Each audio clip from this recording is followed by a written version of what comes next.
Bonjour à tous. Les yeux sont rivés sur Milan-Cortina avec une grosse épreuve qui s'annonce pour la délégation française au JO. Quentin Fillon-Maillet est attendu sur les pistes pour le relais homme de biathlon. Il s'élancera à 14h30 aux côtés de Fabien Claude, Émilien Jacquelin et Éric Perrault.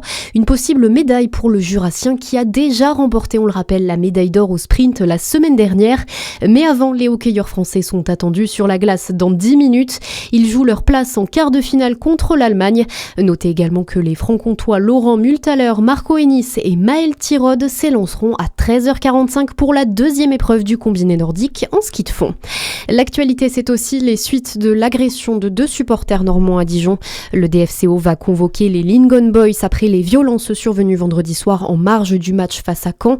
Alors qu'un suspect de 22 ans est sous contrôle judiciaire, le club normand dénonce de graves failles de sécurité, soupçonnant même une passivité des stadiers locaux. Le DFCO a déposé plainte contre X et laisse désormais travailler les enquêteurs.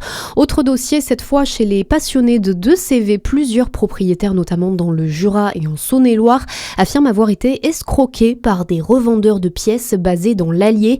Des milliers d'euros ont été encaissés sans jamais livrer les commandes. Un collectif de victimes se structure aujourd'hui pour relancer les poursuites judiciaires. Sébastien Martin était en Bourgogne hier. Le ministre délégué chargé de l'industrie s'est rendu en Saône-et-Loire pour visiter le site de Schneider Electric à Mâcon afin de confirmer les futurs investissements de l'entreprise. Il s'est également déplacé sur l'autre site du groupe situé à Champforgeuil.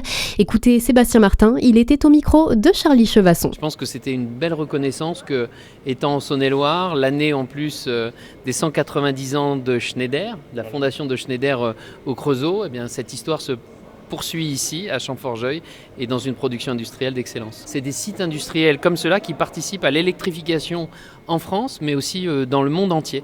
Et tout ce qui est produit ici participera à répondre à nos objectifs, c'est-à-dire passer à une électricité, à plus d'électricité consommée en France et à une énergie décarbonée à plus de 60%, alors qu'aujourd'hui elle représente 30% de notre consommation énergétique, et Schneider Electric y participe bien évidemment. Et le Premier ministre Sébastien Lecornu était venu dans le Jura la semaine dernière pour dévoiler la nouvelle programmation pluriannuelle de l'énergie.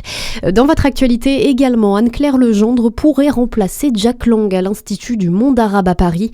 Le nom de cette diplomate proche conseillère du président Emmanuel Macron est en tout cas proposé aujourd'hui aux membres du conseil d'administration de l'institution. Et puis c'est peut-être la sortie littéraire de ce début d'année 2026. C'est aujourd'hui que Gisèle Pellicot publie ses mémoires, un ouvrage intitulé « Et la joie de vivre » dans lequel elle revient sur le procès des viols de Mazan. Votre météo à suivre sur Fréquence Plus.